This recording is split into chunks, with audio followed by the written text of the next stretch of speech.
বিএনপির মতো ভারতীয় কুত্তার বাচ্চাদের সমর্থক হয়ে হাসিনাকে বলেছি ভারতীয় মাগি, হাসিনা মাগি।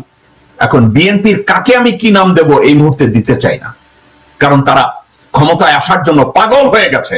জনগণকে বাদ দিয়ে, জনগণের শক্তিকে অসম্মান করে, জনগণের মতামতকে প্রাধান্য না দিয়ে তারা ভারতের দাবিদারি পাওয়ার জন্য ভারতের পা চাটা শুরু করেছে, ভারতের মুদ খাওয়া শুরু করেছে, ভারতের গু খাওয়া শুরু করেছে বাংলাদেশ জাতীয়তাবাদী দল। মির্জা ফখরুল তার বউয়ের ভাইকে দিয়ে, যাদের বাড়ি ইন্ডিয়া, তাকে দিয়ে এবং তার আপন ভাইকে দিয়ে অনেক চাঁদা তুলেছে। বাংলাদেশের যে ট্রান্সশিপমেন্ট করিডোর দিত, তাদের যে এয়ারপোর্ট ব্যবহার করতে দিত, স্থলপথ ব্যবহার করতে দিত, এটা বন্ধ করেছে। এটা নিয়ে মির্জা ফখরুলের কোনো বক্তব্য শুনেছেন? এটা নিয়ে বিএনপির কোনো কথা শুনেছেন আপনারা? এখন ভারত বিকাম বিএনপির আব্বাজান। হাসিনার মনিব ছিল ভারত, বিএনপির আব্বাজান হলো ভারত। আব্বাজানের বিরুদ্ধে কোনো কথা বলা যাবে না। মির্জা ফখরুল, মির্জা আব্বাস, আব্দুল আওয়াল মিল্টু, আমির খসরু মাহমুদ, সামা ওবায়েদ, আমানুল্লাহ আমান, তারা বলে নির্বাচন নির্বাচন নির্বাচন। তাদের তসবির জিকির হলো নির্বাচন নির্বাচন নির্বাচন। বাংলাদেশের অস্তিত্ব রক্ষার্থে ভারতের সাথে যতগুলো চুক্তি এবং এমওইউ সাইন হয়েছে, এগুলো জনসমক্ষে প্রচার করার ইম্পর্টেন্সি কতটা ইম্পর্টেন্ট একটু চিন্তা করে দেখেছেন? আমরা যদি ওই চুক্তিগুলো সম্পর্কে, প্রত্যেকটা ক্লজ সম্পর্কে আমরা যদি না জানি, এটার উপরে সংস্কার করবে কিভাবে, এটার উপরে অ্যামেন্ডমেন্ট আনবে কিভাবে, এটাকে ক্যান্সেল করবে কিভাবে, কারণ আমরা জানি না ওর ভিতরে কি কি লেখা আছে। ভারতের সেনাপ্রধান বাংলাদেশে আসতো প্রতি 3 মাসে একবার দরবার করার জন্য, সে সেনা সদরে বসতো। বাংলাদেশের অভ্যন্তরে তারা অভিযান চালাইতো, বাংলাদেশের যে কেউকে তাকে গ্রেফতার করে ভারতে নিয়ে যেত। তারা আজকে ডক্টর মোহাম্মদ ইউনূসকে সমর্থন করেন, যারা বাংলাদেশের অস্তিত্ব রক্ষার্থে কথা বলেন, তাদের সবাইকে বলবো এই বিষয়টার উপরে আলোকপাত করেন। ডক্টর মোহাম্মদ ইউনূসের সমালোচনা করেন, নির্বাচন নিয়ে কথা বলেন। সাংবাদিকরা ডক্টর ইউনূস সম্পর্কে পারে তো মাসুদ কামাল সহ আরো কিছু গার্বেজ আছে, তারা পারে তো নিজের বালের মধ্যে রুকুন খুঁজে বের করে, কিন্তু এদের কাউকে দেখবেন না জেনারেল ওয়াকারকে নিয়ে কথা বলে। কেউ জেনারেল ওয়াকারকে নিয়ে কথা বলবে না, কারণ মাসুদ কামালের মতো সাংবাদিক চিন্তা করে ওয়াকারের হাতে যে স্টিক আছে ওইটা যদি তার পন্দের মধ্যে ঢুকানো হয়, সে খুব দুঃসাহসী সাংবাদিক, কথা বলে শুধু ইউনূসকে নিয়ে, কারণ ইউনূসের হাতে তো ওই ওয়াকারের ডান্ডাটা নাই। মির্জা ফখরুলের মতো লোক ওয়াকারকে নিয়ে কোনো কথা বলবে না। টেলিভিশনের যেসব বুদ্ধিজীবীরা টকশো করতে আসে, কুইটা কুইটা কথা বলে, মনে হয় যেন তাদের কনস্টিটিউশন, তারা জেনারেল ওয়াকার নিয়ে কোনো কথা বলবে না। মনে হয় কি জানেন, তাদের পুটকিতে একটা ছিপটি লাগাই দিচ্ছে জেনারেল ওয়াকার, একটা পাতও মারবে না জেনারেল ওয়াকার প্রসঙ্গে, জেনারেল মুজিব সম্পর্কে। ভারতের 29-30 জন জেনারেল যারা বাংলাদেশের সেনাবাহিনীকে, বাংলাদেশের সশস্ত্র বাহিনীকে সার্বিকভাবে উচ্ছৃঙ্খল করেছে, কলুষিত করেছে, মান ইজ্জতকে ভুলুণ্ঠিত করেছে, আজ পর্যন্ত আমি দেখি নাই 2017 সালে 8 এপ্রিলের এই এমওইউ নিয়ে কেউ কোনো কথা বলছে। যেমন কিছু কিছু লোকজন আছে সোশ্যাল মিডিয়া, এদেরকে আমি বলি সোশ্যাল প্রস্টিটিউট, ইউটিউব এবং ফেসবুকে এসে লাইভে এসে বলে আমি প্রথম বলেছি, আমি প্রথম বলেছি, আমি বিখ্যাত। আপনাদের মুখের মধ্যে গু ঢুকে দেওয়া উচিত। খান বাহাদুর ভারতের পাঁচাটা কুত্তার সন্তান জেনারেল ওয়াকার। ভারতের সাথে হাসিনা শেখ গত 17 বছরে যে চুক্তিগুলো করেছে, গত 17 বছর যে চুক্তিগুলো করেছে, এর 99.9% চুক্তিগুলো ছিল দেশের অস্তিত্ব বিরোধী। দর্শকবৃন্দ, আজ অবধি বিএনপির কোন নেতারা বলেছে এর প্রত্যেকটা চুক্তিকে রিভিউ করতে হবে, প্রত্যেকটা চুক্তি যেখানে আমাদের দেশের স্বার্থ বিরোধী, সার্বভৌমত্ব বিরোধী, এগুলো বাতিল করতে হবে? মির্জা ফখরুল বলেছে, মির্জা আব্বাস বলেছে,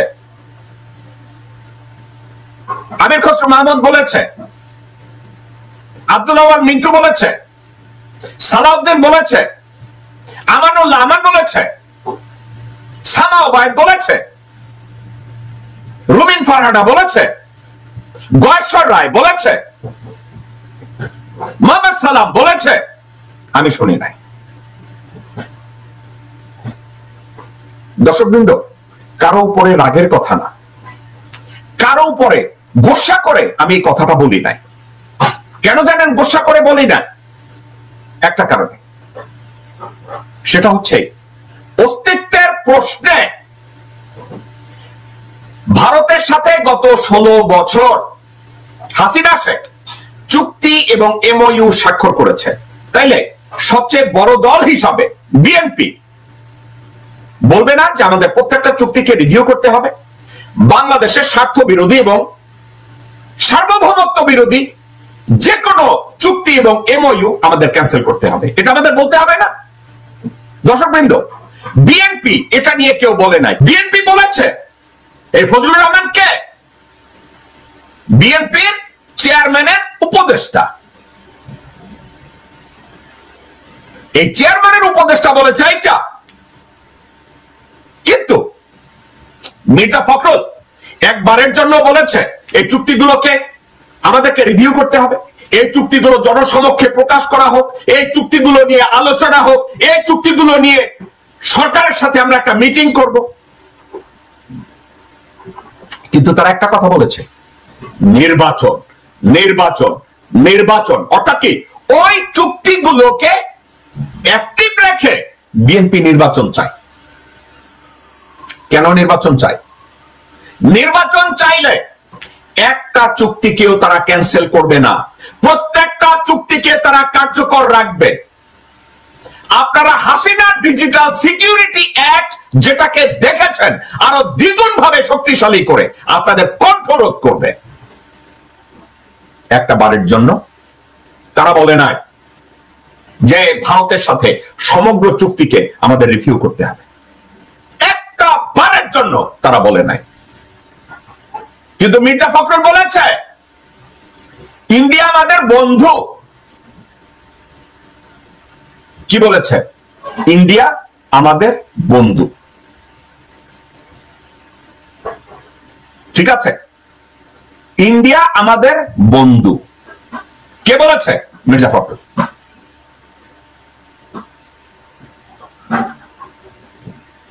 এখন বিএনপি বলে নাই, আমি বুঝলাম। মিডিয়া এরা সুবিধাভোগীরা টকশোতে যায়, সুবিধাভোগীরা বক্তৃতা দেয়, সুবিধাভোগীরা ওয়াকারের সহযোগিতা নিয়ে সরকারেও ঢুকে, অ্যাম্বাসেডরও হয়। এরা গত 17 বছরে 16 বছরের ভারতের সাথে যত চুক্তি এবং এমওইউ হয়েছে এগুলো জনসমক্ষে প্রকাশ করেন। কোন ইনিশিয়েটিভ, কোন কনভারসেশন তাদের মধ্যে আসে না। এটা নিয়ে তারা কথা বলবে না, এটা নিয়ে কথা বলার দরকার নেই। অর্থাৎ প্রত্যেকটা চুক্তিজীবী, বুদ্ধিজীবী, দালালজীবী, ভারতজীবী, এদের মুখে এনাফ কলা ঢুকানো হয়েছে, এনাফ সম্পদ ঢুকানো হয়েছে। মির্জা আব্বাস এনাফ চান্দা খেয়েছে বাংলাদেশের প্রতিরক্ষা খাতে। প্রতিরক্ষা খাতকে সার্বিকভাবে এখনো আস্তে পৃষ্ঠে ম্যানিপুলেট করছে general Walker behind the scene. General Walker আর্মির শৃঙ্খলার পরিপন্থী এমন কতগুলো কাজ করেছে। এটা নিয়ে কেউ কথা বলে না। এটা নিয়ে মির্জা ফখরুল কথা বলে না, বিএনপি কথা বলে না, এটা নিয়ে ফজলুর রহমান কথা বলে না, এটা নিয়ে বুদ্ধিজীবী চুক্তিজীবীরা কথা বলে না, এটা নিয়ে মিডিয়াও কোনো আলোচনা হয় না। কেন? জেনারেল ওয়াকারকে আপনারা ভয় পান? জেনারেল ওয়াকারকে আপনার বাল ছিড়বে নাকি জেনারেল ওয়াকার আপনার বাসায় এসে আপনার পুটকির মধ্যে পিস্তল দিয়ে গুলি করবে? কোথায় আতঙ্কে আছেন? মির্জা ফখরুল বলবে না কারণ ও হিজড়া, মির্জা আব্বাস বলবে না তার গুন্ডাবাজি চুক্তিবাজি সে করবে। বাংলাদেশের আইন শৃঙ্খলা পরিস্থিতির অবনতির জন্য একজন মানুষ দায়ী, জেনারেল ওয়াকার। জেনারেল ওয়াকার চান না আইন শৃঙ্খলা পরিস্থিতির উন্নতি হোক।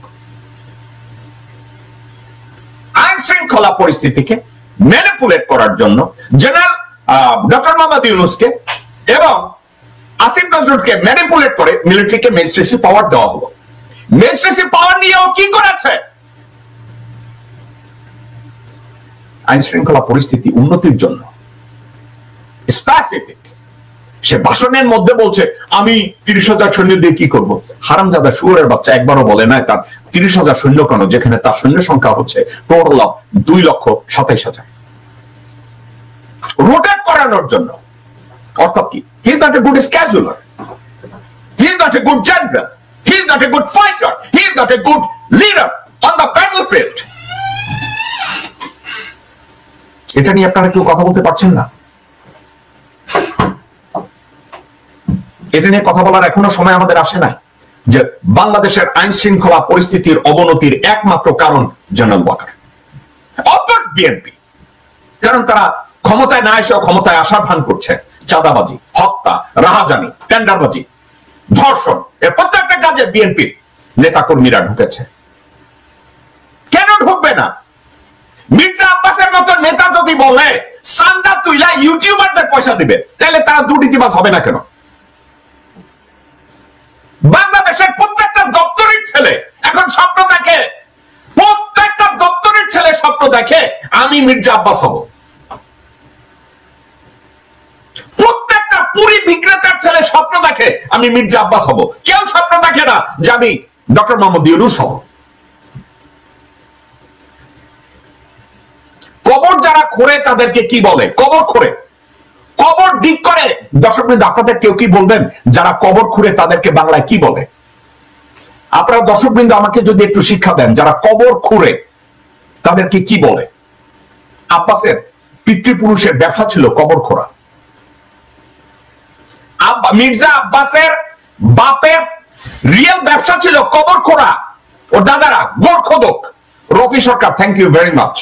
রফি সরকার নামের এক ভাই বলেছে গোরখোদক। এইটাই সঠিক বাংলা কিনা আমি জানি না, তবু উনি আমাকে একটা কিছু দিয়েছেন। মির্জা আব্বাসের বাপ দাদার পেশা ছিল কবর খোঁড়া, অর্থাৎ গোরখোদক। এখন গোরখোদক, প্রত্যেকটা গোরখোদকের সন্তানেরা স্বপ্ন দেখে আমি মির্জা আব্বাস হব। প্রত্যেকটা পুরি বিক্রেতা, স্কুল দপ্তরের ছেলে স্বপ্ন দেখে আমি মির্জা আব্বাস হব। অর্থ কি জানেন?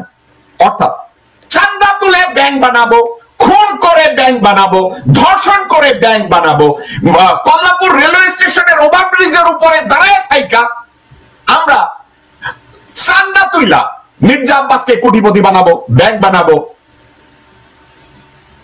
হাজতে, ভুয়া হাজতে গিয়া দিশির মতো মহিলাকে হাজতে আমার সাথে রাত্রি যাপন করাবো, আমি মির্জা আব্বাস হব।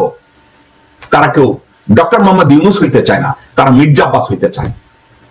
তারা আমানুল্লাহ আমান হইতে চায়। ইউনিভার্সিটিতে যাবে, ছাত্র রাজনীতির কথা বললে মানে বিপিটিপি হয়ে একটা কাজ করবে। কি করবে জানেন? আওয়ামী লীগের সাথে ডিল করবে। দিনের বেলায় বলবে ধানের শীষ, রাতের বেলা বলবে নৌকা। সবাই এখন